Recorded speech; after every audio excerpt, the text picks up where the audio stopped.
ان الحمد لله نحمده ونستعينه ونستغفره ونعوذ بالله من شرور انفسنا ومن سيئات اعمالنا من يهده الله فلا مضل له ومن يضلل فلا هادي له واشهد ان لا اله الا الله وحده لا شريك له واشهد ان محمدا عبده ورسوله اما بعد فان خير الحديث كتاب الله وخير الهدي هدي محمد صلى الله عليه واله وسلم وشر الامور محدثاتها وكل محدثة بدعة وكل بدعة ضلالة وكل ضلالة في النار. اعوذ بالله السميع العليم من الشيطان الرجيم من همزه ونفخه ونفثه. بسم الله الرحمن الرحيم. رب اشرح لي صدري ويسر لي امري واحلل عقدة من لساني يفقهوا قولي. بسم الله الرحمن الرحيم. ان الله وملائكته يصلون على النبي يا ايها الذين آمنوا صلوا عليه وسلموا تسليما. اللهم صل على محمد وعلى آل محمد كما صليت على إبراهيم وعلى آل إبراهيم إنك حميد مجيد. اللهم بارك على محمد وعلى آل محمد كما باركت على إبراهيم وعلى آل إبراهيم إنك حميد مجيد. اللهم ربنا آتنا في الدنيا حسنة وفي الآخرة حسنة وقنا عذاب النار. لا إله إلا أنت سبحانك إني كنت من الظالمين. حسبنا الله ونعم الوكيل. يا حي يا قيوم برحمتك أستغيث ولا تكلني إلى نفسي طرفة عين. ربنا آتنا من لدنك رحمة وهيئ لنا من أمرنا رشدا.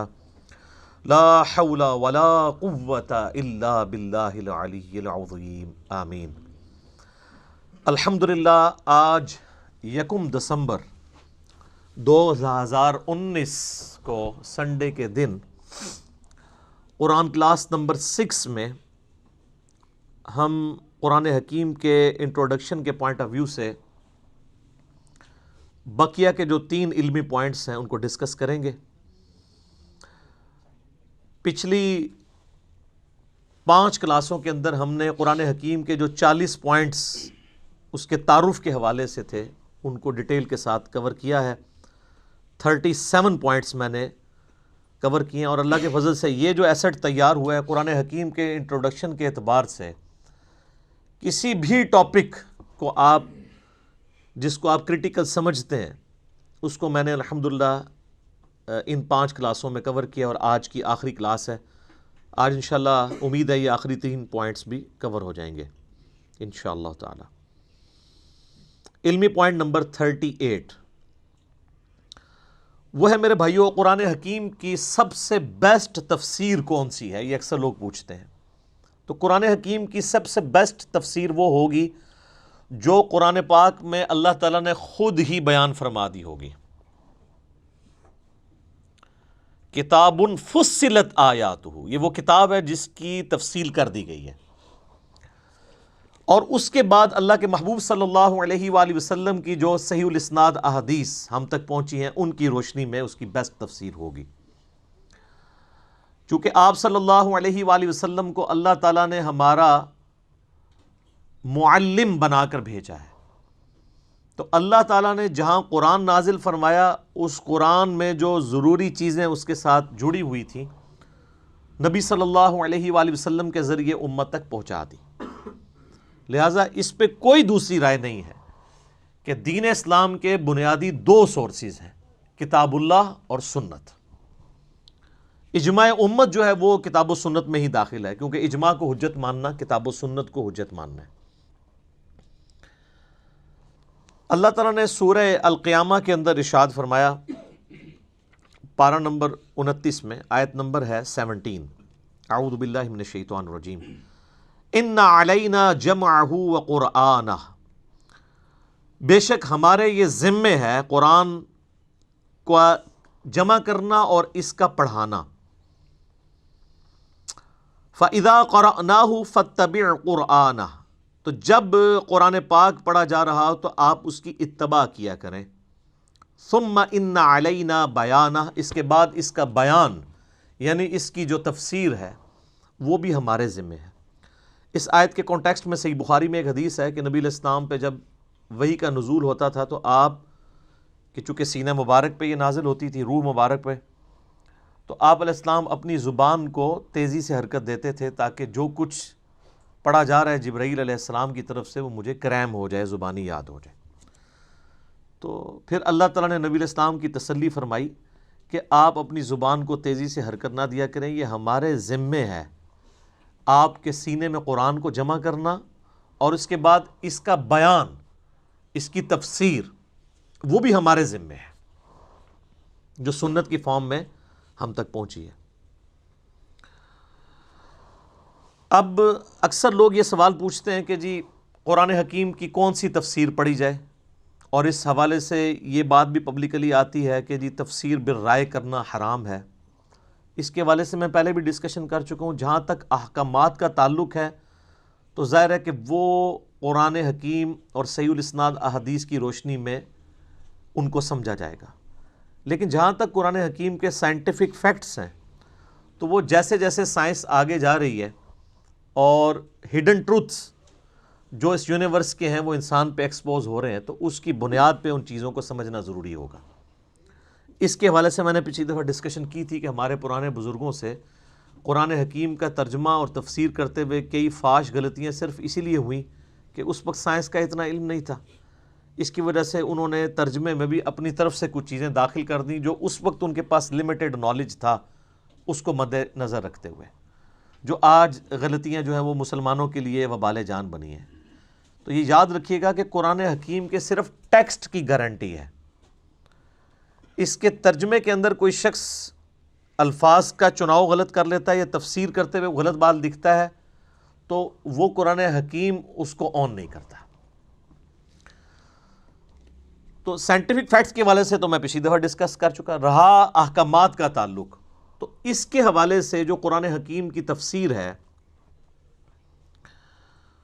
سب سے بیسٹ تفسیر وہ تفسیر ہوگی جو قرآن حکیم کی آیات اور صحیح الاسناد احادیث کی روشنی میں ہوگی. اس حوالے سے امت میں کئی ایک تفاسیر لکھی گئیں، سینکڑوں کی تعداد میں تفاسیر موجود ہیں، درجنوں میں نہیں ہے. لیکن سب سے پہلے جو اسلام میں قرآن حکیم کو بنیاد بنا کے جو تفسیر لکھی گئی وہ 4 صدی ہجری میں ایک بزرگ فوت ہوئے ہیں. آپ 3 صدی ہجری کا بھی ان کو کہہ سکتے ہیں. 310 ہجری میں وہ فوت ہوئے.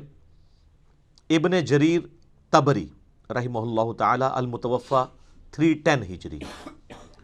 آپ سمجھ لیں امام بخاری امام مسلم کے ہم اثر ہیں آلموسٹ. امام بخاری 256 ہجری میں فوت ہوئے، امام مسلم 261 میں، یہ 310 میں فوت ہوئے. ان کی تفسیر کو کہا جاتا ہے تفسیر ابن جریر یا تفسیر طبری بھی. انہوں نے تاریخ کی بھی ایک کتاب لکھی ہے، وہ تاریخ طبری ہے. یہ ایک پہلی کوشش تھی قرآن حکیم کی تفسیر، اور یہ بڑی ڈیٹیلڈ تفسیر ہے. ابھی تک اس کا اردو ترجمہ نہیں آیا. تاریخ ابن جریر یعنی تاریخ طبری کا اردو ترجمہ آ گیا ہے، لیکن تفسیر ابن جریر کا ابھی تک نہیں آیا. البتہ اس کی اگر آپ نے تلخیص دیکھنی ہو تو 8ویں صدی ہجری میں ایک بہت بڑے محدث گزرے ہیں، حافظ عماد الدین ابن کثیر رحمہ اللہ تعالی، المتوفی 774 ہجری، 774 ہجری میں فوت ہوئے. انہوں نے تفسیر لکھی، اسے تفسیر ابن کثیر کہا جاتا ہے. وہ مارکیٹ میں 6 جلدوں میں اویلیبل ہے اردو ترجمے کے ساتھ. اب تو اس کا اگلا ورژن بھی آ چکا ہے، تحکیم اور تخریج کے ساتھ بھی آ گئی ہے. قرآن حکیم کی سب سے بیسٹ تفسیر بالروایا، احادیث کی روشنی میں، روایات کی روشنی میں پوری دنیا میں جو مانی جاتی ہے وہ تفسیر ابن کثیر ہے. اگرچہ اس میں بھی کئی ایک دیو مالائی قصے کہانیاں بھی انہوں نے لکھ دی ہیں، ان کو اگر چھوڑ دیا جائے اور جو کچھ جعلی روایتیں بھی لکھ دیں ان کو بھی چھوڑ دیا جائے اور صرف صحیح الاسناد احادیث کو دیکھا جائے تو اس سے بیسٹ کوئی تفسیر نہیں ہے. اب مارکیٹ میں چونکہ یہ تخریج اور تحکیم کے ساتھ شیخ البانی رحمہ اللہ تعالیٰ اور شیخ زبیر علی زئی رحمہ اللہ تعالیٰ کی تحکیم کے ساتھ اویلیبل ہے، تو آپ کو صحیح اور ضعیف کا فرق پتہ چل جائے گا۔ مکتبہ اسلامیہ نے، جن کی یہ مشکات چھپی ہوئی ہے، 6 جلدوں میں انہوں نے شیخ زبیر صاحب کی تحکیم کے ساتھ تفسیر ابن کثیر چھاپی ہوئی ہے، PDF بھی آپ کو گوگل میں مل جائے گا۔ کمال کا کام ہے وہ۔ اس میں شیخ صاحب نے صحیح ضعیف کا فرق اور جو من گھڑت قصے کہانیاں تھیں ان کو، یعنی وہ لکھی تو ہوئی ہیں لیکن ان کے نیچے فٹ نوٹ پہ لکھ دیا کہ ان کی کوئی اصل نہیں ہے۔ اور وہی چیزیں ہیں جو لوگ پھر غلط عقیدوں کی بنیاد بنا کے پیش کرتے ہیں۔ جی وہ تفسیر ابن کثیر میں بھی لکھا ہوا ہے۔ تفسیر ابن کثیر میں لکھا ہونے کا یہ مطلب نہیں کہ قرآن و حدیث میں لکھا ہوا ہے۔ ایک عالم ہے، اس نے کوئی ایک واقعہ لکھ دیا، اس میں تو بڑے عشق مشوقی والے بھی واقعات لکھے ہوئے ہیں، ان کی کوئی اصل نہیں ہے۔ ہاں، حافظ ابن کثیر جو آیت لے کے آئے، جو حدیث لے کے آئے، اس کو آپ فالو کریں گے۔ باقی انہوں نے جو واقعات لکھ دیے کچھ، ان کی کوئی حقیقت نہیں ہے، نہ اس کو بنیاد بنا کے کوئی عقیدہ رکھا جا سکتا ہے۔ عقیدے کا سورس کتاب و سنت ہے۔ تفسیر ابن کثیر چونکہ ڈیٹیلڈ ہے، اس لیے یعنی لوگوں کے لیے پڑھنے میں بھی تردد ہوتا ہے۔ اسی کو مزید تلخیص کے ساتھ ایک جلد کے اندر اہل حدیث مکتبہ فکر کی جانب سے بڑا اچھا کام ہوا ہے۔ احسن البیان ایک قرآن کی تفسیر ہے، حافظ صلاح الدین یوسف صاحب کی، آلموسٹ ان کی 90 سال کے قریب عمر ہے۔ دارالاسلام والوں کا اکثر وہی کام کر رہے ہوتے ہیں۔ سعودی عرب سے بھی حاجیوں کو جو مفت تفسیر دی جاتی ہے وہ وہی ہے۔ پاکستان میں بھی آپ کو احسن البیان کے نام سے دارالاسلام والوں سے مل جائے گی۔ اس کا ایک بڑے یعنی سائز میں بھی ورژن آ چکا ہے۔ اس میں ریڈ اور بلیک کلر، 2 کلرز انہوں نے یوز کیے ہیں۔ ریفرنسز ریڈ کلر میں ہیں اور رائٹنگ بلیک کلر میں، فونٹ بھی موٹا ہے۔ اور سب سے بڑی خوبی یہ ہے کہ تفسیر جو ہے وہ نچلے والے ہاف پورشن میں ہوئی ہے۔ پہلے تو آپ کو پتہ تفسیریں سائیڈ حاشیے پہ چھپتی تھیں، تو وہ حاشیہ ڈھونڈتے ہوئے آدھا ادھر ہوتا تھا، آدھا ادھر ہوتا تھا، تو انہوں نے آدھا حصہ جو ہے وہ عربی اور ترجمے کے لیے رکھا ہے، اور نیچے والا ہاف حصہ جو ہے اس کی تفسیر کے لیے۔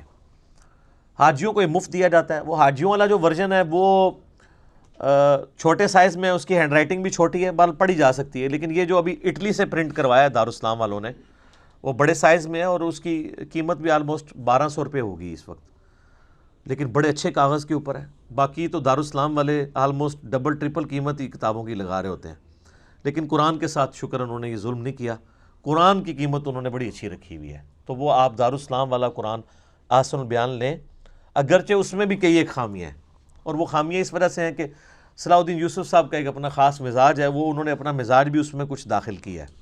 میں نے وقتاً فوقتاً اس کو ہائی لائٹ کیا ہے، اس کو ضرورت نہیں ہے، بٹ اوورآل اس وقت جتنی تفسیر اویلیبل ہیں ان میں ایک آپ کو مختصر تفسیر کے طور پہ وہ ایک اچھی تفسیر مل جائے گی ایک جلد کے اندر۔ لیکن ان تمام تفسیر میں آپ کو ایک کمزوری نظر آئے گی، اور وہ یہ ہے کہ یہ آج کے دور کے انسان کے ساتھ کئی معاملات میں مس فٹ ہے۔ ظاہر حافظ ابن کثیر نے جو تفسیر لکھی، اس کو لکھے ہوئے بھی آلموسٹ 650 سال ہو چکے ہیں۔ اب 650 سال میں دنیا چینج ہو چکی ہے، عقائد کے اختلافات نئے آ چکے ہیں۔ حافظ صاحب کے زمانے میں تو علم غیب، حاضر و ناظر، یہ والے ایشوز تو نہیں تھے۔ اب زیادہ تر ایشوز جو ہیں وہ ان عقیدوں کے حوالے سے ہیں، تو اس لیے یہ چیزیں آپ کو وہاں پہ خالی نظر آئیں گی۔ اس میں حافظ صاحب کا کوئی قصور نہیں ہے، ظاہر اس زمانے میں ایشو ہوتے تو وہ یقیناً اس کو ایڈریس کرتے۔ لیکن ایک چیز جو میں سمجھتا ہوں ان تفسیر میں کمزوری ہیں، وہ یہ ہے کہ قرآن حکیم جگہ جگہ تورات، زبور، انجیل کے حوالے پیش کرتا ہے۔ ایتونی بکتاب من قبل ھذا او اثارۃ من علم ان کنتم صادقین، لاؤ میرے پاس جو تمہارے پاس الہامی کتابیں موجود ہیں۔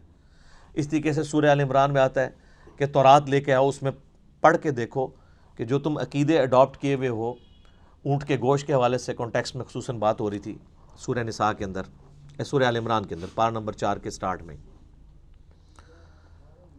اسی طریقے سے جگہ جگہ جو یہودیوں کے فاسد نظریات کا ذکر آتا ہے، ان کی کتابوں کی تحریف کا ذکر آتا ہے، اور کچھ چیزیں قرآن اپنے حق میں استعمال کرتا ہے ان کتابوں کی، تو ظاہر وہ کتابیں تو دنیا میں موجود ہیں، تورات اور انجیل دنیا میں موجود ہے، اگرچہ تحریف شدہ ہے، وہ تو قرآن کے نزول کے وقت بھی تحریف شدہ تھی، اس کے باوجود اللہ تعالیٰ ان کتابوں کی طرف ریفر کرتا تھا کہ اس میں یہ چیزیں موجود ہیں۔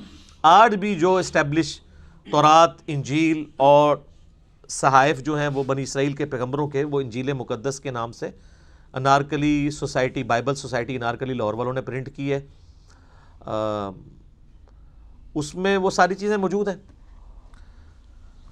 جب قرآن ان چیزوں کے حوالے پیش کرتا ہے تو ہمارے مفسرین کا یہ کام تھا کہ اس وقت وہ محنت کر کے ان حوالوں کو تلاش کرتے ہیں، لیکن معذرت کے ساتھ یہ کام حافظ ابن کثیر نے نہیں کیا، اور یہ اتنی بڑی کمزوری ہے کہ جس کی وجہ سے ایک آج کا پڑھا لکھا نوجوان جب ان چیزوں کو پڑھتا ہے تو وہ کنفیوز ہوتا ہے کہ بھی جب قرآن اس کی بات کرتا ہے تو پھر لائن تورات میں وہ آیات کہاں موجود ہیں، رجم کی سزا کے حوالے سے ہوں یا باقی چیزیں ہوں۔ یہ کام امت میں ایک بندے نے کیا ہے، اور اس نے وہ کام کر کے ان ساری تفسیروں کو پیچھے چھوڑ دیا۔ میرے خیال میں اسلامک ہسٹری میں علا وجہ بصیرت، میں چونکہ اکثر تفسیر پڑھ چکا ہوں، قرآن پاک کی سب سے بیسٹ تفسیر اگر کسی بندے نے کی ہے نا تو وہ مولانا مودودی رحمہ اللہ تعالی ہے۔ تفہیم القرآن، تفہیم القرآن کا صرف آپ مقدمہ ہی پڑھ لینا تو آپ کو اس کے اندر جو بجلی بھری ہوئی ہے وہ سمجھ آ جائے گی۔ ڈاکٹر اسرار صاحب کی زندگی کیوں بدلی ہے؟ تفہیم القرآن کی وجہ سے۔ پوری دنیا میں اس وقت قرآن کے اوپر جتنی آوازیں اٹھی ہیں نا، سب کو اگر آپ ڈیپ ڈگ کریں گے نا تو پیچھے مودودی صاحب نکلیں گے۔ ڈاکٹر فرحت ہاشمی، ون وومن آرمی، ان کے والد صاحب سرگودا میں جماعت اسلامی کے امیر تھے۔ ڈاکٹر فرحت ہاشمی بھی مولانا مودودی کا فیض ہیں۔ ڈاکٹر اسرار صاحب تو ان کے ڈائریکٹ شاگرد ہیں۔ ڈاکٹر اسرار صاحب نے بیان القرآن میں سورہ یوسف کی ریکارڈنگ کے دوران یہ بات خود سنائی، ویڈیو میں ریکارڈڈ ہے۔ وہ کہتے ہیں کہ جب پارٹیشن ہوئی تو پنجاب میں، جو مشرقی پنجاب ہے جو اس وقت انڈیا میں، محصور ایک علاقہ تھا، اس علاقے کا نام بھی محصور تھا، اور کہتے ہیں اس میں ہم محصور بھی ہو گئے، اور میں میٹرک کا اسٹوڈنٹ تھا۔ تو کہتے ہیں ہم مورچے بنا کے مسلمانوں کی حفاظت کے لیے بیٹھے ہوتے تھے، پورا دن کرنے کو کام نہیں ہوتا تھا۔ تو ان دنوں مولانا مودودی رحمہ اللہ کی جو تفسیر ہے تفہیم القرآن، یہ ان کا جو رسالہ نکلتا تھا ترجمان القرآن، اسی کے نام پہ انہوں نے پبلیکیشن بھی بنائی ہوئی ہے ترجمان القرآن کے نام سے۔ تو اس میں مودودی صاحب کی تفسیر چھپ رہی تھی، تو ان دنوں سورہ یوسف کے اوپر مودودی صاحب لکھ رہے تھے۔ تو کہتے ہیں میرا بڑا بھائی جو ہے وہ جماعت اسلامی میں تھا، میں میٹرک میں تھا، میں نے عربی رکھی ہوئی تھی، عربی مجھے بھی آتی تھی، فارسی بھی تھوڑی بہت آتی تھی، تو میں نے ترجمان القرآن سے سورہ یوسف کی مودودی صاحب کی تفسیر جب پڑھنی شروع کی تو میرا دل قرآن کی طرف مائل ہوا۔ تو پھر میں نے ارادہ کیا کہ میں نے قرآن کا علم حاصل کرنا ہے۔ ویسے کنگ ایڈورڈ سے وہ میڈیکل ڈاکٹر بھی بن کے فارغ ہوئے، لیکن پیرلل میں انہوں نے مودودی صاحب سے اور امین احسن اصلاحی صاحب سے قرآن کی تعلیم بھی حاصل کی۔ تو وہ کہتے ہیں سورہ یوسف کی تفسیر نے میری زندگی بدل دی۔ مولانا مودودی نے سورہ یوسف کی جو تفسیر کیا، آپ سارے پرانے بزرگوں کی تفسیریں اٹھا کے دیکھ لیں، اینڈ پہ آپ مودودی صاحب کی تفسیر پڑھیں تو آپ کو اتنا فرق نظر آئے گا جتنا ایک پرائمری پاس اور پی ایچ ڈی میں نظر آتا ہے۔ کیوں؟ سورہ یوسف میں حضرت یوسف علیہ السلام کا جو واقعہ بیان ہوا ہے نا، اس کا ایک ورژن تورات کے اندر بھی موجود ہے۔ تورات، زبور، انجیل وہ کٹھی چھپی ہوئی ہے، جو انجیل مقدس، پورا حضرت یوسف علیہ السلام کا ذکر اس میں موجود ہے۔ جو شروع کا چیپٹر ہے پیدائش، کس طریقے سے یوسف علیہ السلام کے بھائیوں نے ان کے ساتھ کیا، اور اس طریقے سے سارے معاملات چلے۔ اب قرآن پاک میں بھی سورہ یوسف میں حضرت یوسف علیہ السلام کی پوری بایوگرافی ہے، لیکن تورات اور یوسف علیہ السلام کا جو واقعہ قرآن میں آیا یہ آپس میں میچ نہیں کرتے۔ کئی جگہ باتیں میچ کرتی ہیں، کئی جگہ فرق ہیں۔ اب اس وقت یہ ضرورت تھی کہ قرآن کی جب تفسیر لکھی جائے، اور قرآن پرانی الہامی کتابوں کا بھی ذکر کرتا ہے، تو کسی عالم کو تو چاہیے تھا ان 1400 سالوں میں کہ وہ ان کی الہامی کتابیں اٹھاتا، اس میں سے وہ آیات نقل کرتا، پھر قرآن کی آیات نقل کرتا، پھر ان کو کمپیئر کرتا اور بتاتا ہے کہ کس کا ورژن درست ہے کس کا غلط ہے۔ زیرو کام ہوا ہوا ہے اس کے اوپر، کسی پرانے بزرگ نے کام نہیں کیا۔ یہ جو پرانے بزرگوں کی لکیر پیٹتے رہتے ہیں نا، یہ میرے ساتھ آگے بات کریں، میں ان کو بتاؤں پرانے بزرگوں نے کتنی چیزیں جو ہیں ان کو ان اٹینڈڈ چھوڑا ہے جو ضرورت تھی، اور وہ کمزوریاں آ کے بعد کے لوگوں نے پوری کی ہیں۔ یہ تو ذالک فضل اللہ یؤتی من یشاء۔ اب آپ سر محنت کریں، یہاں 100 کے قریب لوگ بیٹھے ہیں، باقی ہزاروں لوگ ہماری ویڈیوز دیکھتے ہیں۔ آپ سورہ یوسف کی تفسیر تفہیم القرآن میں پڑھیں، آپ کو اگر خرید نہیں سکتے پی ڈی ایف ہماری ویب سائٹ سے ڈاؤن لوڈ کر لیں، اور اس کے بعد آپ ابن کثیر کو اٹھا لیں، تبری کو اٹھا لیں، احسن البیان اٹھا لیں، اور جتنی تفسیریں ہیں۔ تبیان القرآن غلام سو سعیدی صاحب کی اٹھا لیں، آپ کو زمین و آسمان کا فرق نظر آئے گا۔ مودودی صاحب نے ساری وہ تورات کی آیات لکھی ہیں اور جہاں جہاں وہ قرآن سے ڈیفرنس کرتی ہیں ان کا فرق بتایا، اور پھر انہوں نے ثابت کیا ہے عقلاً کہ یہ تورات کی سٹیٹمنٹ جو ہے یہ چینج ہوئی ہوئی ہے، قرآن جو بات کر رہا ہے یہی بات فٹ ان بیٹھتی ہے۔ عقل کے پیرائے کے اوپر انہوں نے ایک ایک چیز کو ثابت کیا۔ یہ تو میں ایک آپ کو ورژن بتا رہا ہوں، اس کے علاوہ بھی قرآن حکیم میں جہاں جہاں وہ آیات آتی ہیں جس میں اللہ تعالیٰ تورات کی طرف مائل کرتا ہے تو وہ ڈھونڈ کے لے کے آتے ہیں وہ آیات۔ تو یہ تورات، زبور، انجیل سے تو وہ لے کے آئے گا نا جس نے پڑھی ہوئی ہوگی، اور جس کو یہ کہانی کرائی گئی ہو کہ جی آپ نے تورات، زبور، انجیل پڑھنی نہیں ہے، اور وہ ایک جعلی روایت ترمذی اور دارمی کی پیش کرتے ہیں کہ حضرت عمر فاروق نے وہ تورات کے صفحے اٹھائے ہوئے تھے تو حضور علیہ السلام ناراض ہو گئے۔ یہ تو ان اصول محدثین پہ روایت ہی ضعیف ہے، یہ قرآن کے بھی خلاف ہے۔ قرآن تو کہتا ہے ایتونی بکتاب من قبل ھذا او اثارۃ من علم ان کنتم صادقین۔ بال مودودی صاحب نے یہ محنت کی ہے اور آج آپ پڑھیں تو آپ کا دل خوش ہوتا ہے۔ قرآن کی حقانیت جس طریقے سے انہوں نے کھول کے، ابھی میں ان سائنٹیفک فیکٹس کے حوالے سے جو ان کی ڈسکشن ہے، پھر قرآن کی جو انقلابی دعوت ہے، جو غیر مسلموں کے اسلام کے اوپر اعتراضات ہیں، اس کا آپ کو زیرو آنسر ملے گا ابن کثیر میں، ابن جریر میں اور باقیوں میں۔ لیکن مودودی صاحب وہ ساری سائنٹیفک چیزیں، وہ سارے علمی اعتراضات، چاہے وہ جدید تھے یا قدیم تھے، ان کو آخری درجے تک جا کے ایڈریس کرتے ہیں کہ ایک بندے کا دل اشش کر اٹھتا ہے کہ یار اس بندے، اور میں حیران ہوں کہ اس بندے نے، اس زمانے میں نہ کوئی سافٹ ویئر تھے، نہ حدیث کی کتابیں ہر بندے کی پہنچ میں تھی، اس بندے نے اتنا انٹلیکچوئل کام کیا ہے، اور پھر جو اللہ نے ان کو روانگی دی تھی قلم کی،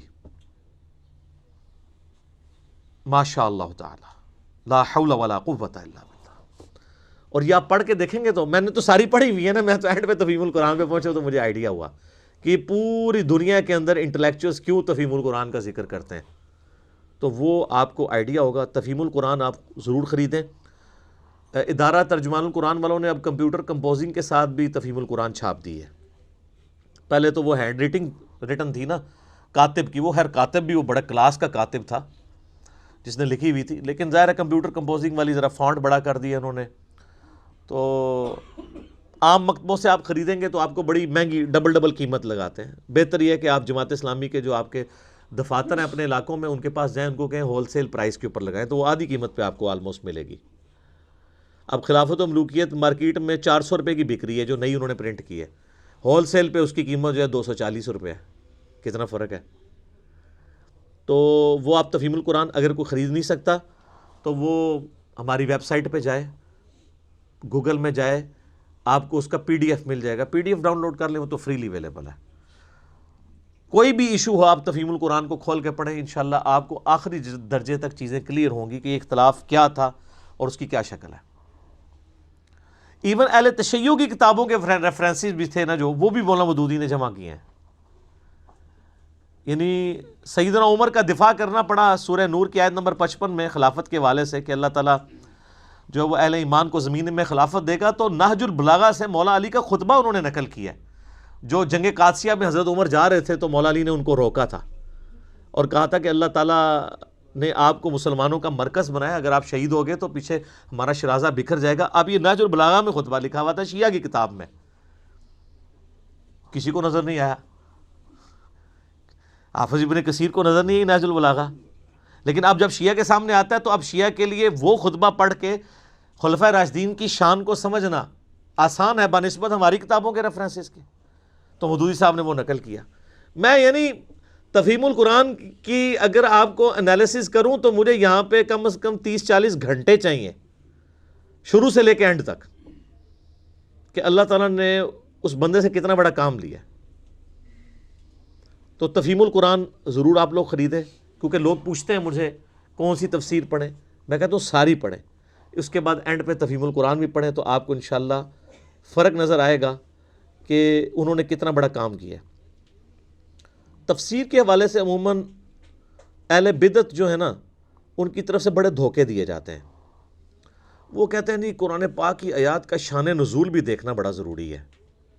وہ یہ سمجھ رہے ہوتے ہیں کہ شان نزول سے شاید رزلٹ کوئی اور نکل آئے گا۔ یعنی قرآن پاک کے پہلے صفحے پہ لکھا ہے نا ایاک نعبد و ایاک نستعین، وہ کہتے ہیں اس کا شان نزول ڈھونڈیں تاکہ ہم یا علی مدد یا غوث پاک مدد ثابت کر لیں۔ آپ اپنی عقل استعمال کریں کہ شان نزول کیا قرآن کی آیات کا ایسا ہو سکتا ہے جو قرآن کی سٹیٹمنٹ کے اپوزٹ جا رہا ہو؟ پاسبل ہی نہیں ہے۔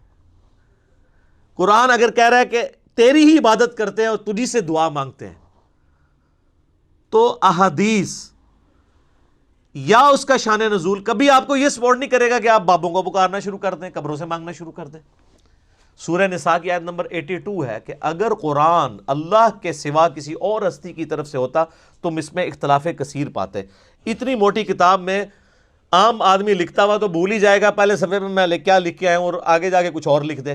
اگر قرآن کے پہلے صفحے پہ ایاک نعبد و ایاک نستعین لکھا ہے نا، تو قرآن میں کوئی آیت اس کے خلاف نہیں ہوگی، وہ آپ کو نظر آ رہی ہوگی۔ جیسے وَاسْتَعِینُوا بِالصَّبْرِ وَالصَّلَاةِ، نماز اور صبر سے مدد چاہو، کہتے ہیں جی اس سے تو ثابت ہو گیا کہ غیر اللہ سے مدد، تو اس کا مطلب ہے المدد یا نماز، المدد یا صبر۔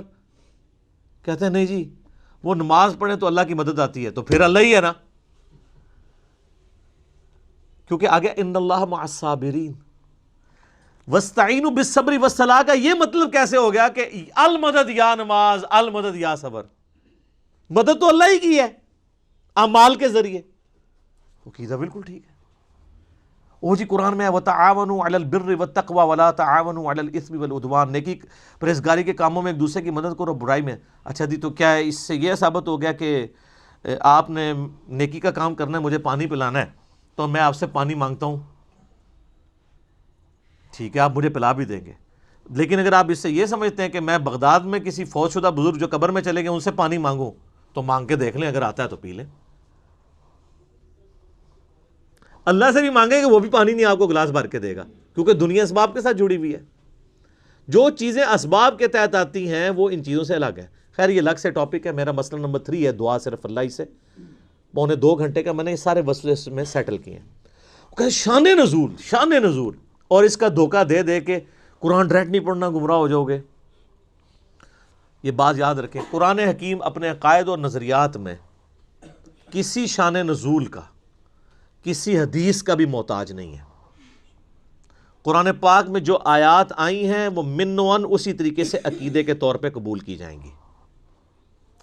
احادیث سے مزید سمجھنے میں ضرور آسانی ہوگی، لیکن یہ نہیں ہوگا کہ احادیث کے بغیر وہ چیزیں سمجھنا ناممکن ہو جائیں گی۔ ہاں جہاں پہ ڈفرنس آئے گا وہاں ہم احادیث کی طرف جاتے ہیں صرف اس لیے کہ سمجھنے میں فرق ہے۔ جیسا کہ سورہ بقرہ میں جب تک کالا اور سفید ڈورا الگ نہ ہو جائے، فجر کے وقت کے پوائنٹ آف ویو سے فجر کے لفظ موجود ہیں، تم نے سحری بند نہیں کرنی۔ بخاری میں آتا ہے عدی ابن حاتم نے وہ سفید اور کالا دھاگا رکھ لیا ہوا تھا، اور وہ دیکھتے رہتے تھے جب تک ان دونوں کے کلر علیحدہ نہیں ہوتے سحری کرتے تھے۔ حالانکہ من الفجر موجود تھا، فجر کے ساتھ آسمان کے ڈوروں کا ذکر ہے، لیکن حدیث نے بریف کر دیا وہ نہ بھی ہو حدیث تب بھی ہم فجر سے آسمان کا ڈورا ہی مراد لیں گے۔ جب کوئی فرق لگ جائے وہ علیحدہ بات ہے۔ شان نزول کا محتاج نہیں ہے قرآن۔ قرآن کی آیات آفاقی ہیں، جسے فٹ اسے گفٹ۔ اس پہ میں نے مسئلہ 154 ڈیٹیل ریکارڈ کروا دیا ہے جو دھوکہ دیتے ہیں۔ شان نزول، شان نزول۔ تیمم کی آیات نازل ہوئی، صحیح بخاری میں آتا ہے ایک سفر کے دوران سیدہ عائشہ کا ہار گھوم گیا تھا، تو اس میں ڈیلے ہو گیا تو پانی وہاں اویلیبل نہیں تھا، تو تیمم کی آیات نازل ہوئی۔ اس واقعے سے تیمم کا طریقہ نہیں بدلتا۔ ایک واقعہ انٹرسٹ کے طور پہ ہو سکتا ہے، اینڈ رزلٹ یہ ہے کہ تیمم مٹی سے ہی کرنا ہے اور چہرے اور ہاتھوں کا مسح کرنا ہے۔ شان نزول سے فرق کیا پڑا؟ ایک ہسٹوریکل ریکارڈ ہی ایڈ ہوا نا۔ اس کو میں دنیاوی مثال سے بتاتا ہوں۔ کیا آپ کے لیے اس کا شان نزول جاننا ضروری ہے کہ ٹریفک سگنل جب ریڈ ہوتا ہے اس پہ ہم کیوں کھڑے ہوتے ہیں اور گرین پہ کیوں چلتے ہیں؟ اور اس کا شان نزول جاننے سے کیا ریڈ اور گرین اپوزٹ ہو جائیں گے؟ کسی کے دماغ میں اس وقت یہ بات آئی ہوگی کہ ریڈ کلر خون کا ہے، خون خطرے کی علامت ہے، تو ہم ریڈ کلر سے مراد یہ لیتے ہیں کہ آپ نے کھڑے ہو جانا ہے۔ اور گرینری آنکھوں کو بھاتی ہے، نیچر میں بھی اللہ تعالیٰ نے گرینری رکھی ہے، تو گرین کے اوپر ہم چلیں گے۔ آپ اس کی جتنی مرضی توجیحات بیان کریں، اینڈ رزلٹ یہ ہے کہ ریڈ پہ کھڑے ہونا ہے اور گرین پہ چلنا ہے۔ اینڈ رزلٹ میں کوئی فرق پڑا ہے؟ تو اس کی ہسٹری جاننے سے آپ کے انٹرسٹ میں اضافہ ضرور ہوگا، فرق نہیں پڑے گا آپ کو ہسٹری پتا ہو یا نہ ہو، فالو آپ نے گرین اور ریڈ کو کرنا ہے۔ اس طرح قرآن پاک کی آیات کا شان نزول پتا ہو یا نہ ہو، فالو آپ نے آیات کو ہی کرنا ہے۔ لیکن ایک اور چیز ہے، وہ ہے کانٹیکسٹ، سیاق و سباق وہ ضروری ہے، اور وہ قرآن میں ہی موجود ہوتا ہے، اس کے لیے حدیث کی ضرورت نہیں ہوتی. Point to be noted. اگر قرآن کو آپ حدیث کا محتاج کر دیں گے تو پھر قرآن تو ناقص کتاب ہو جائے گی نا. اگر آپ کہیں گے نماز کا طریقہ نہیں ہے قرآن میں، تو قرآن نے کب دعویٰ کیا کہ نماز کے طریقے کے لیے یہ کتاب نازل ہوئی ہے؟ یہ تو احکامات ہیں، اس کا ٹاپک ہی نہیں ہے قرآن میں نماز کا طریقہ. نماز کی فرضیت کا ذکر ہے اور اس کے لیے سنت کی طرف دھکیل دیا گیا.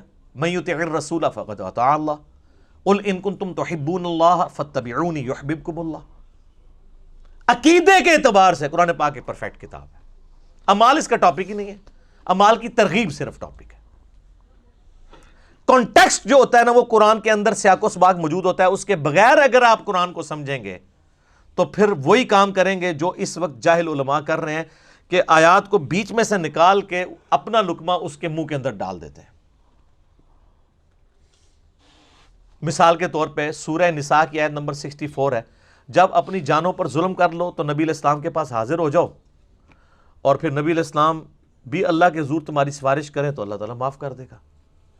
وہ کہتے ہیں دیکھیں جی ہمیں تو بتا دیا گیا کہ آپ نے گناہوں کی معافی کے لیے نبی علیہ السلام کے پاس جانا ہے، قبر رسول پہ جا کے عرض کرنی ہے، اور پھر وہ اللہ کے حضور کریں گے تو آپ کی. اچھا اب یہ اس جملے کے اعتبار وہ کہتے ہیں جی قرآن کی آپ تو خود کہہ رہے ہیں کہ قرآن کی آیات آفاقی ہیں اور یہ شان نزول کی محتاج نہیں، ہمیں آپ نے شان نزول نہیں آپ بتانا. ہم کہتے ہیں ہم نہیں بتائیں گے، لیکن کانٹیکسٹ تو بتائیں گے نا، جو قرآن میں ہی موجود ہے کہ یہ کس موقع کی بات ہو رہی ہے اور یہ بات کب تک کے لیے ویلڈ ہے.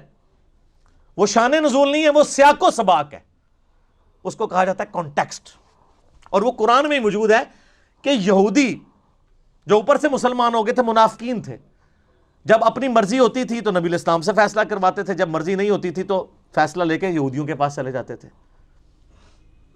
تو پھر نبی علیہ السلام کو اللہ تعالیٰ نے قرآن میں فرمایا کہ انہوں نے جو ظلم کیا نا کہ اپنا فیصلہ آپ سے نہیں کروایا، کلمہ گو ہوتے ہوئے جو اندر سے منافق تھے، قانونی طور پہ تو مسلمان تھے، صحابی بھی تھے قانوناً، اندر سے منافق تھے، اور یہ جا کے طاغوت سے فیصلے کرواتے ہیں نا. ان کو چاہیے کہ یہ اب آپ کے پاس آئیں، آپ سے معافی مانگیں، اللہ سے معافی مانگیں، آپ ان کے لیے سفارش کریں، پھر اللہ ان کو معاف کرے گا جو انہوں نے عہد شکنی کی ہے. اس کا قبر رسول پہ جا کے مانگنے سے کوئی تعلق ہی نہیں تھا. اس کا کانٹیکسٹ قرآن کے اندر ہی موجود ہے. آپ پچھلی آیات پڑھنی شروع کریں، پھر اس سے اگلی آیت بڑی سخت آئی، اے نبی مجھے تیرے رب ہونے کی قسم اگر تو کسی معاملے میں فیصلہ فرما دے اور یہ اپنے دل میں اس کے بارے میں بھی کوئی حرج پائیں گے نا، ایمان والے نہیں ہو سکتے جب تک سر تسلیم خم نہ کر دیں. وہ کہتے ہیں نہیں وہ آفاقی ہیں. ہم کہتے ہیں چلے for the sake of argument agreed. تو اس میں تو ہے کہ اپنے فیصلے نبی علیہ السلام سے کروانے چاہیے. تو ٹھیک ہے، پھر آپ عدالتیں بند کر دیں، جب کبھی جھگڑا ہو قبر رسول پہ حاضر ہو، اندر سے آواز آ جائے گی. کہتے ہیں نہیں یہ اس طرح تو نہیں ہوگا، تو جو آپ پھر بنائے ہوئے کیتا وہ بھی نہیں ہوگا. یہ علمی پھکی ہے کہ اگر آپ نے اس کو وہ سمجھنا ہے. اور اس سے بڑی یہ کہ ثقیفہ بنی ساعدہ میں جو مسئلہ مس ہینڈل ہوا، جس کی وجہ سے آج تک امت دو ٹکڑے ہوئی ہے، میرا اس کے اوپر کلپ بھی ہے، سیدہ فاطمہ کا قاتل کون. حضرت ابوبکر اور حضرت علی میں اختلاف ہوا، 6 مہینے تک بخاری مسلم میں آتا ہے حضرت علی نے بیعت نہیں کی ہے. یار کسی کے دماغ میں نہیں آیا وَلَوْ أَنَّهُمْ إِذْ ظَلَمُوا أَنفُسَهُمْ جَاءُوكَ سورہ نساء نمبر 64 کے تحت حضرت ابوبکر اور علی مشورہ کرتے ہیں، آؤ جی قبر رسول سے فیصلہ کرتے ہیں، قرآن میں تو ہے اپنے ہر فیصلے میں نبی کو حاکم مانو، ابھی پوچھ لیتے ہیں آپ کا وصی کون ہے. یہ وہ علمی پھکی ہے کہ اس کے بعد ایک ڈکار آتا ہے اور جیسے وہ بندے کی روح پرواز کر جاتی ہے نا، ان کی شیطنت ان کے اندر پرواز کر جاتی ہے، یا علمی موت مر جاتے ہیں. اگر نہیں قبول کریں گے تو مر جائیں گے، ادروائز اپنی اصلاح کر لیں گے. نبی علیہ السلام کے دفنانے کے اوپر اختلاف ہو گیا. کچھ صحابہ نے کہا بیت المقدس لے جاتے ہیں، کچھ نے کہا بقیع غرقد. ترمذی میں آتا ہے سیدنا ابوبکر نے کہا کہ میں نے نبی علیہ السلام سے یہ بات سنی تھی کہ اللہ تعالیٰ نبی کو اس وقت موت دیتا ہے، اس جگہ پہ موت دیتا ہے جو اس کے لیے پسند فرماتا ہے. تو میرا خیال ہے کہ اللہ تعالیٰ نے سب سے بہترین جگہ جو نبی کی موت کے لیے پسند کی ہے نا، وہی سب سے بہتر جگہ ہے کہ وہاں قبر کھودی جائے. تو جس چرپائی پہ آپ فوت ہوئے ہیں نا، اس چرپائی کے ایگزیکٹ نیچے قبر کھودی جائے. وفات النبی پہ میں نے 2 گھنٹے کا لیکچر دیا، مسئلہ 163. تو کسی نے نہیں کہا کہ رسول اللہ صلی اللہ علیہ وسلم نے پوچھ لیتے ہیں آپ کو کہاں دفنا ہے. تو کانٹیکسٹ کیا ہوتا ہے، کیا سے کیا بنا دیتے ہیں. اور یہ 2 نمبری سارے کر رہے ہیں. آپ اہل حدیث کی طرف آ جائیں. جو میں نے جس تفسیر کی تعریف کی ہے سن البیان کی، لیکن میں نے بتایا کہ وہ خاص مینٹلٹی سے لکھتے ہیں. وہ قرآن حکیم میں جو سورہ بقرہ کی آیات آئیں نا کہ ہم نے داؤد علیہ السلام کو جو ہے وہ خلیفہ چنا، اور اس سے پہلے طالوت اور جالوت کی جنگ کا ذکر آتا ہے کہ وقت کے پیغمبر جو سموئیل علیہ السلام تھے، ان سے ان کے امتیوں نے کہا کہ آپ ہمارے لیے ایک بادشاہ مقرر کر دیں جس کے نیچے ہم جمع ہو کے قتال کریں کافروں کے ساتھ. تو اس میں آتا ہے کہ وہ بادشاہ مقرر کیا اللہ تعالیٰ نے وحی کے ذریعے طالوت کو. اس میں ملک کے الفاظ ہیں.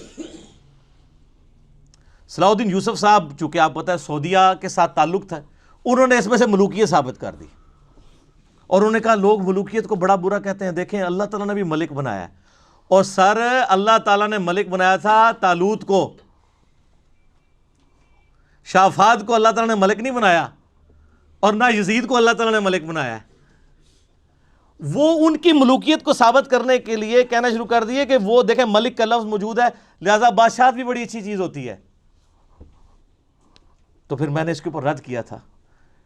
6830 نمبر حدیث ہے سیدنا عمر کی صحیح بخاری میں کہ جو تلوار کے زور کے اوپر خلیفہ چنا جائے اس کی خلافت اسٹیبلش ہی نہیں ہوگی. کس طریقے سے دھونس اور زبردستی کے ساتھ یزید اس امت پہ مسلط ہوا، اس کی خلافت تو اسٹیبلش ہی نہیں ہوئی. وہ خلافت تو ہے ہی نہیں، ملوکیت ہے. تو صلاح الدین یوسف صاحب نے ملوکیت کا ثبوت قرآن سے دے دیا، جس طریقے سے صوفیاء نے غیر اللہ سے استمداد کا ثبوت سورہ نساء سے دے دیا. لیکن ہم یہ دو نمبری نہیں کرتے. کیوں؟ کیونکہ نہ میں وابی نہ میں بابی، میں ہوں مسلم علمی کتابی. بات علمی کتابی ہوگی. وہ جی تراویاں کنیاں ہوندیاں نے، وی تراوی، وی آ گیا تو تراوی وی ہوگی. تراوی دیکھو نا جی، تراوی. علم کی دنیا میرے بھائی، علم کی دنیا میں جذبات کی کوئی حیثیت نہیں ہوتی. جو جدھر ڈنڈی مارے گا نا وہ پکڑا جائے گا اس نے کہاں ڈنڈی ماری ہے. عجیب و غریب قسم کے رزلٹ نکالنے شروع کر دیتے ہیں. جو میں نے بتایا وَاسْتَعِینُوا بِالصَّبْرِ وَالصَّلَاةِ سے المدد یا نماز نکال لیا. یہاں پہ جن دنوں میں ہم ڈسکشن کیا کرتے تھے آج سے 10-12 سال پہلے، ایک شیعہ ذاکر آ گئے اور استمداد پہ بات شروع ہوئی.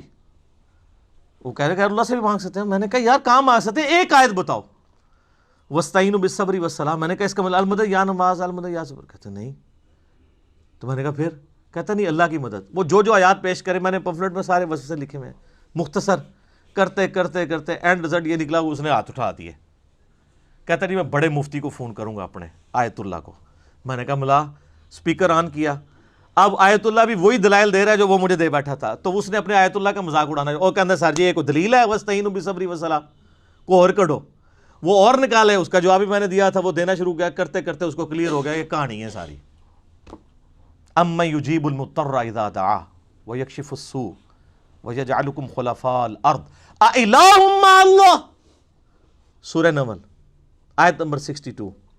بھلا بتاؤ تو کون ہے جو اضطراب میں گرے ہوئے شخص کی فریاد کو سنتا ہے اور اس سے تکلیف دور کر دیتا ہے اور تمہیں اگلوں کا زمین پہ خلیفہ کرتا ہے؟ کیا اللہ کے ساتھ اور الہ بھی ہے جس کی یہ کوالٹیز ہوں؟ قلیلا ما تذکرون. بڑے کم لوگ ہی نصیحت حاصل کرتے ہیں. اس آیت میں اللہ نے کہا ہے کہ اللہ کے سوا جس کو بھی تم مدد کے لیے پکارتے ہو گویا اسے خدا مانے ہوئے ہو. یہ تو جھگڑا ہی نہیں ہے کہ مولا علی کو اختیار ہے یا نہیں ہے. مولا علی کو اختیار بھی ہو، فرشتوں کو اختیار بھی ہو، انبیاء اور جنوں کو اختیار بھی اللہ نے دیا ہو، پھر بھی پکاریں گے کسے؟ اللہ کو. بارش کون برساتا ہے؟ ڈیوٹی کس کی ہے؟ تو بارش کس سے مانگیں گے؟ اللہ سے. ڈیوٹی والا تو مسئلہ ہی نہیں ہے. تو کس طرح دھوکے دیے میں. تو اس طرح کے دھوکوں سے نپٹنے کے لیے آپ کو ایک دفعہ جھوم کے کہنا پڑے گا کہ نہ میں وابی نہ میں بابی، میں ہوں مسلم علمی کتابی. آپ تفہیم القرآن ضرور پڑھیں جی، اس میں انشاءاللہ تعالیٰ آپ کو کئی ایک چیزیں اس حوالے سے مزید کلیئر ہو جائیں گی. چونکہ یہ شان نزول اور کانٹیکسٹ کا دھوکہ دیا جاتا ہے، لہٰذا یہ میری علمی ذمہ داری تھی کہ میں آپ کو اس کے اوپر ڈیٹیل گفتگو کرتا. آپ اندازہ کریں کہ اب آلموسٹ 40 منٹ میرے اس ایک پوائنٹ پہ لگ گئے ہیں. چونکہ رٹی رٹائی تو باتیں نہیں میں نے کرنی ہوتی، نہ وہ کرنی ہوتی ہے جو بزرگوں نے کتابوں میں لکھی ہوئی ہیں. میں تو اس معاشرے کا رہنے والا ہوں اور یہاں کی گمراہیاں آبزرو کرتا ہوں. پوائنٹ صرف میں نے نوٹ کیا ہوتا ہے کہ اس میں نے بات کرنی، باقی اللہ جو کروا دے.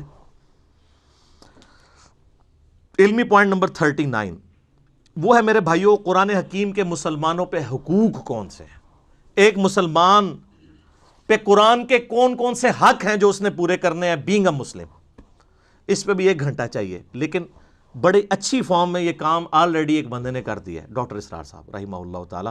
ان کا ایک چھوٹا سا کتابچہ ہے جو لاکھوں کی تعداد میں پرنٹ ہو چکا ہے اور دنیا کی کئی زبانوں میں ٹرانسلیٹ ہو چکا ہے. قرآن حکیم کے مسلمانوں پہ 5 حقوق. ہم ہماری ویب سائٹ سے بھی ڈاؤن لوڈ کر سکتے ہیں، انگلش میں بھی ہے، آپ کو عربی میں، فارسی میں، اردو میں مل جائے گا.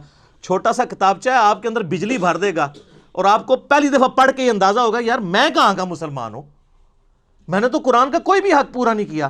بل وہ 5 حق میں بتا دیتا ہوں. اب میں ایک حق پہ 1 گھنٹہ بول سکتا ہوں، لیکن نہیں بولوں گا، وہ آلریڈی کام ہوا ہوا ہے. باقی میرے 6 لیکچرز میں جتنا رونا رو چکا ہوں وہ سب کچھ اسی کے گرد ہی تھا. نمبر 1 قرآن پر ایمان لانا.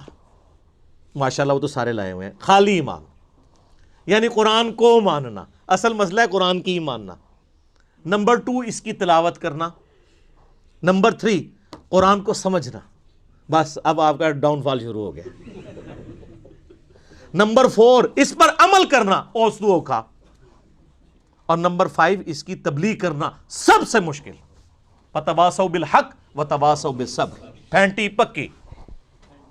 تو ماشاءاللہ پہلے 2 تو اکثر دنیا کے مسلمان پورے کر ہی رہے ہوں گے کسی نہ کسی فارم میں، ایمان اور تلاوت. اگر کوئی لادہ بھی نہیں تلاوت کرتا، وہ کہتا ہے قرآن نماز میں تو میں تلاوت کر ہی رہا ہوں نا سورہ فاتحہ کی، تو یہ 2 حق تو میں ڈیٹم لیول پہ پورے کر رہا ہوں. لیکن قرآن کو سمجھنا، قرآن کہا جاتا ہے کہ دنیا میں سب سے پڑھی جانے والی کتاب قرآن ہے، لیکن اس کا تلخ پہلو یہ ہے کہ دنیا میں سب سے زیادہ بغیر سمجھ کے پڑھی جانے والی کتاب بھی قرآن ہی ہے. سورہ فرقان آیت نمبر 30 وقال الرسول یا رب ان قوم اتخذوا هذا القرآن مہجورا. رسول اللہ شکایت کریں گے قیامت والے دن، اے اللہ میری امت نے قرآن کو پیٹ کے پیچھے ڈال دیا تھا. اس پہ تو اتنا رویا جا سکتا ہے. پچھلی دفعہ میں نے وہ جو ناروے میں قرآن والا واقعہ ہوا تھا، لوگ تو وہ انگریزوں کو برا کہہ رہے ہیں. انگریزوں سے بڑے دشمن تو یہاں مسلمان علماء بیٹھے ہیں جنہوں نے مسلمانوں کو قرآن سے دور کیا.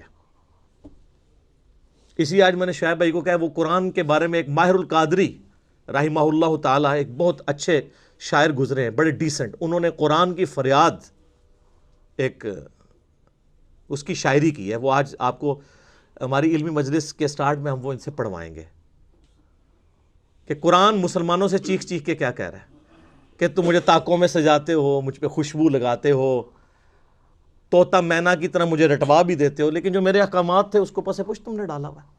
تو یہ کتابچہ ضرور پڑھیں. قرآن حکیم کے مسلمانوں پہ 5 حقوق ڈاکٹر اسرار صاحب رحمہ اللہ تعالیٰ کا. تو اس علمی پوائنٹ کو میں ادھر ہی چھوڑتا ہوں تاکہ میں اس کو آج مکمل کر لوں. آخری علمی پوائنٹ نمبر ہے 40 نمبر. وہ ہے میرے بھائیوں ہمارے محبوب امام کائنات سید الاولین والآخرین شفیع المذنبین رحمۃ للعالمین سیدنا و مولانا امام اعظم محمد رسول اللہ صلی اللہ علیہ وآلہ وسلم کا آلۂ دعوت یہ قرآن ہے، انسٹرومنٹ آف دعوت. وَأُوحِيَ إِلَيَّ هَذَا الْقُرْآنُ لِأُنذِرَكُمْ بِهِ وَمَنْ بَلَغَ. سورہ الانعام آیت نمبر 19. اے نبی فرما دو قرآن مجھے اس لیے وحی کیا گیا تاکہ اس کے ذریعے میں تمہیں ڈر سناؤں اور جس تک بھی یہ کتاب پہنچ جائے اس کتاب کے ذریعے ڈر سنانا ہے. فضائل اعمال کے ذریعے نہیں، فضائل سنت کے ذریعے نہیں، بلکہ اس کتاب کے ذریعے. اعلی دعوت قرآن. نبی علیہ السلام کا واحد معجزہ جس پہ دعوی نبوت ہے وہ قرآن. اس پہ میں گھنٹوں پچھلی کلاسوں میں بول چکا ہوں. نبی صلی اللہ علیہ وآلہ وسلم کے ہر خطبے کا آغاز صحیح مسلم میں آتا ہے اما بعد فإن خیر الحدیث کتاب اللہ، کتاب اللہ کی تعریف کے ساتھ. نبی علیہ السلام نے حجۃ الوداع کے موقع پر یہ جو حدیث تھی صحیح مسلم کی 2005 نمبر فإن خیر الحدیث کتاب اللہ، حجۃ الوداع کی حدیث صحیح مسلم میں 2950 ہے. جابر بن عبداللہ کہتے ہیں اور اس کو روایت کیا امام باقر نے. امام باقر محمد باقر بن علی بن حسین بن علی، امام حسین علیہ السلام کے پوتے نے، حضرت جعفر صادق کے جو والد تھے. جابر بن عبداللہ سے صحیح مسلم 2950، بڑی لمبی حدیث ہے. نبی علیہ السلام کے حج کے چیپٹر کی مشکات میں بھی آپ کو حج والے چیپٹر میں پہلی حدیث ملے گی. وہ کہتے ہیں کہ نبی علیہ السلام نے ہمیں حجۃ الوداع کے موقع پر فرمایا تھا میں تم میں وہ چیز چھوڑ کے جا رہا ہوں کہ میرے بعد اگر اسے مضبوطی سے پکڑ لو گے کبھی گمراہ نہیں ہوگے، اور وہ اللہ کی کتاب ہے۔ مسلم شریف میں سنت کا ذکر نہیں ہے، صرف کتاب اللہ کا ہے، اور سنت اس کے اندر ہی داخل ہے۔ ایک حسن درجے کی روایت المستدرک للحاکم میں دو چیزیں چھوڑ کے جا رہا ہوں، کتاب اللہ اور سنت۔ المستدرک للحاکم میں کتاب العلم چیپٹر میں 318 نمبر، لیکن مسلم شریف میں جو حجۃ الوداع کا خطبہ ہے اس میں صرف قرآن کا ذکر ہے، ابو داؤد میں بھی صرف قرآن کا ذکر ہے، سنت اسی کے اندر شامل ہے۔ من یطع الرسول فقد اطاع اللہ۔ تو نبی الاسلام نے حجۃ الوداع پہ قرآن، پھر اس کے بعد غدیر خم کا جو خطبہ ہے سب سے سٹرانگ خطبہ قرآن کی شان میں، وہ حجۃ الوداع کے بعد بھی مکے سے مدینے آتے ہوئے خم نامی گاؤں میں آپ علیہ السلام نے خطبہ دیا، جو مسلم میں 4 حدیثیں ہیں، 6225 سے 6228۔ اے لوگو آگاہ ہو جاؤ، میں بھی ایک انسان ہوں، قریب ہے کہ اللہ کا قاصد یعنی موت کا فرشتہ میرے پاس آئے اور میں اس کی دعوت قبول کر لوں۔ میں اپنے بعد تم میں 2 بھاری چیزیں چھوڑ کے جا رہا ہوں، ان میں سے پہلی چیز اللہ کی کتاب ہے، تم اس کتاب کو پکڑو، اپنا تعلق اس کتاب کے ساتھ مضبوط کرو۔ اللہ کی کتاب اللہ کی رسی ہے، جو اسے پکڑے گا ہدایت پہ ہوگا، جو چھوڑ دے گا گمراہ ہو جائے گا۔ اور زید ابن ارقم کہتے ہیں پھر نبی الاسلام کہتے رہے اللہ کی کتاب، اللہ کی کتاب، اللہ کی کتاب۔ اور پھر فرمایا دوسری بھاری چیز میرے اہل بیت ہیں، میں اپنے اہل بیت کے معاملے میں تمہیں اللہ کا خوف دلاتا ہوں، میرے بعد ان کے ساتھ برا سلوک نہ کرنا۔ 3 دفعہ آپ نے فرمایا، لیکن امت بالکل الٹ چلی، نہ قرآن کو پکڑا اور نہ اہل بیت کو چھوڑا، سارے قتل کر دیے۔ اچھا یہ ماہر القادری کا ہی شعر ہے، ان کے ہاتھوں سے لٹی باغ رسالت کی بہار، جو نمازوں میں پڑھتے صدا پڑھتے رہے صلی اللہ۔ کافر مارتے دکھ نہ ہوتا، وہ کہتے ہیں جو نماز میں اللہم صلی اللہ محمد وعلی آل محمد پڑھتے رہے انہوں نے ہی رسول اللہ کے خاندان کو ذبح کیا۔ یہ بھی ماہر القادری کا شعر ہے، جنہوں نے وہ قرآن کی فریاد لکھی ہے، تاکوں میں سجایا جاتا ہوں۔ بڑا کلاس کا شاعر تھا یہ ماہر القادری۔ تو یہاں پہ غدیر خم پہ بھی قرآن، اور پھر وسیع بھی قرآن، بخاری اور مسلم دونوں میں ہے۔ بخاری میں نبی علیہ السلام کی وفات والے چیپٹر میں عبداللہ ابن ابی اوفا سے کسی نے پوچھا کہ کیا نبی علیہ السلام نے اپنا وصی کسی کو بنایا تھا؟ انہوں نے کہا نہیں۔ تو انہوں نے کہا پھر ایک عام آدمی کے لیے کیوں لازم ہے کہ وہ مرتے وقت وصیت کرے؟ انہوں نے کہا اس لیے کہ نبی علیہ السلام نے ہمیں قرآن پہ چلتے رہنے کی وصیت کی تھی، وصی رسول بھی قرآن۔ ہم حضرت ابوبکر صدیق رضی اللہ تعالیٰ عنہ کو خلیفۃ الرسول مانتے ہیں، وصی رسول نہیں مانتے، کیونکہ صحیح مسلم میں اما عائشہ سے کسی نے پوچھا کیا نبی علیہ السلام نے اپنا خلیفہ کسی کو بنایا تھا؟ انہوں نے کہا نہیں۔ تو انہوں نے پوچھا اگر بناتے تو انہوں نے کہا میرا خیال ہے کہ ابو بکر کو بناتے۔ ان کا ابو بکر کے سوا کسی کو بناتے تو فرمایا عمر کو، اور کہا اس کے سوا تو فرمایا ابو عبیدہ ابن جراح کو۔ اما عائشہ خود کہہ رہی ہیں صحیح مسلم میں، اگر حضرت ابوبکر وصی رسول ہوتے تو اما عائشہ خود کہتی ہیں وصی رسول وہ ہیں، خلیفۃ الرسول ہے، صحابہ کے اجماع سے، نہ کہ وصی رسول۔ باقی وہ جو نمازیں پڑھانے والے ہیں تو مولا علی نے بھی نمازیں پڑھائی ہیں۔ بخاری میں حدیث ہے ابو بکر کے علاوہ سارے دروازے بند کر دو، ترمذی میں حدیث ہے کہ علی کے سوا سارے دروازے بند کر دو۔ اشارے دونوں طرف ملتے ہیں، غدیر خم پہ مولا علی کی طرف اشارہ ملتا ہے اور باقی جگہوں پہ حضرت ابو بکر کی طرف، تو وہ صحابہ کے اجماع نے چنا۔ یہ علیحدہ سے ایک ٹاپک ہے، مسئلہ 55B 3 گھنٹے کا اس پہ ریکارڈڈ ہے۔ وصی رسول کون؟ قرآن۔ تو قرآن کے گرد ہی ساری چیز گھومتی ہے۔ اس حوالے سے میں نے ایک ریسرچ پیپر لکھا ہے امام الانبیاء کی دعوت قرآن، اور میرا مسئلہ نمبر 1 2 گھنٹے کا وہ ریسرچ پیپر میں نے سارا پڑھایا ہے، توفیق ہو تو وہ ضرور دیکھیں۔ اور پچھلے دنوں جو یہ ناروے والا واقعہ ہوا ہے اس پہ میں نے کئی ایک احادیث بیان کی تھی قرآن کی عظمت کے حوالے سے، اور اس آیت کو حرز جاں بنا لیں، سورۃ الفرقان آیت نمبر 30، وقال الرسول یا رب ان قوم اتخذوا ھذا القرآن مہجورا۔ قیامت والے دن نبی علیہ السلام شکایت کریں گے کہ میری قوم نے، میری امت نے قرآن کو پیٹھ کے پیچھے ڈال دیا تھا۔ صحیح مسلم میں حدیث ہے 534 نمبر، والقرآن حجت لک او علیک، قیامت والے دن قرآن یا تیرے حق میں دلیل بنے گا یا تیرے خلاف دلیل بن جائے گا۔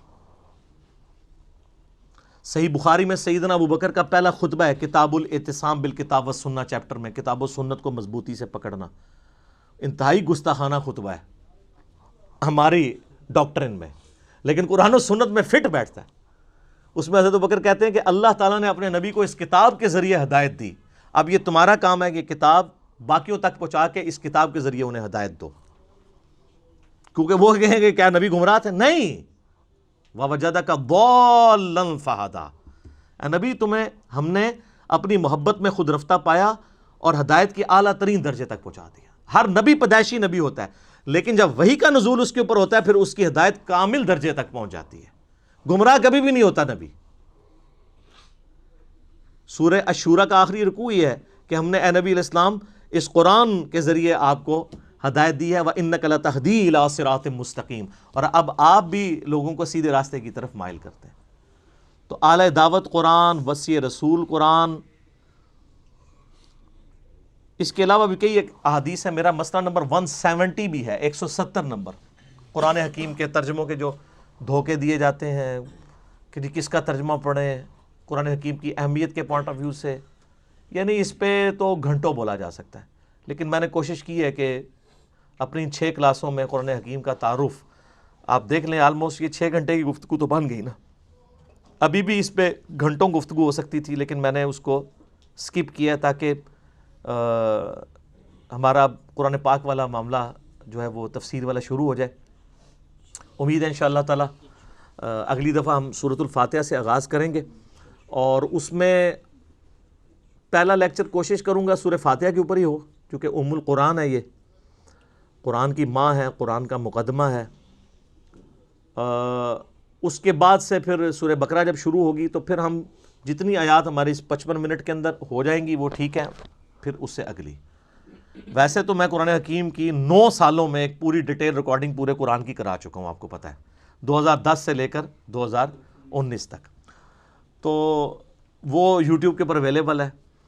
لیکن پھر دوبارہ سے اس لیے سٹارٹ کی کہ اس دفعہ ہم ذرا اس کو مزید بہتر بنائیں ویلیو ایڈیشن کر کے، اور اس میں ایک ویلیو ایڈیشن ہوگی انشاءاللہ کہ جب میں آیات بولا کروں گا وہ آپ کو اسکرین پہ ڈسپلے ہوتی ہوئی نظر آیا کریں گی نیچے، تاکہ کنسنٹریشن لوز نہ ہو۔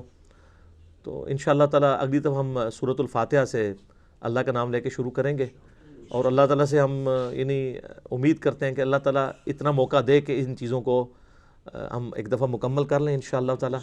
دیکھیں دنیا میں کئی لوگوں نے تفسیریں ریکارڈ کروائی ہوئی ہیں، لکھی بھی ہوئی ہیں، آپ وہ تفسیریں لکھی بھی پڑھ کے دیکھ لیں، ریکارڈڈ بھی سن لیں، اس کے بعد اس مسکین کی بھی کوئی ایک آیت کی تفسیر نکال کے دیکھ لیں، تو آپ کو زمین و آسمان کا فرق نظر آئے گا۔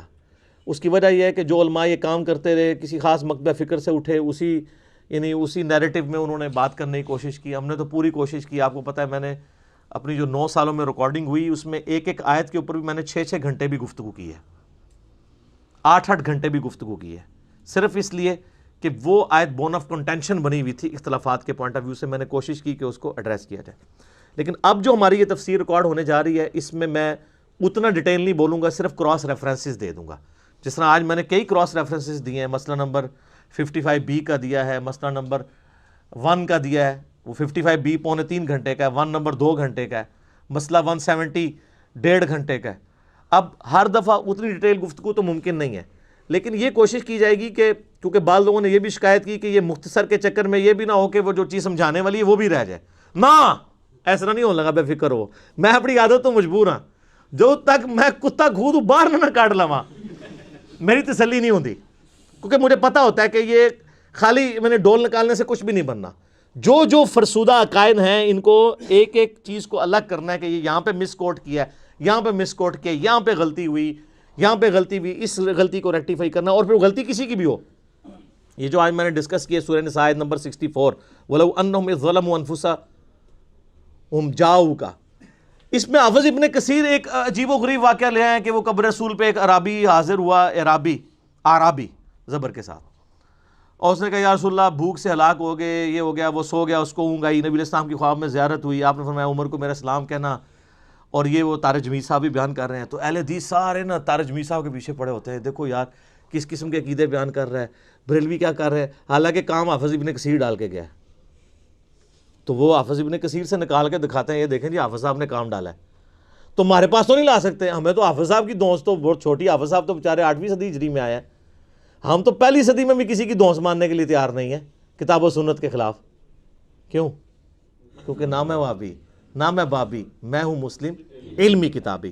یہ کہنا آسان ہے علمی کتابی، لیکن یہ اطیع اللہ و اطیع الرسول، اس پہ چلنا بہت مشکل ہے کیونکہ وہ آگے وَأُولِي الْأَمْرِ مِنْكُمْ کے ساتھ پھر تنازع بھی آ جاتا ہے، اور جب تنازع آتا ہے تو فَرُدُّوهُ إِلَى اللَّهِ وَالرَّسُولِ کی طرف آنا مشکل ہوتا ہے، کیونکہ تلوار لٹکی ہوئی ہوتی ہے نا۔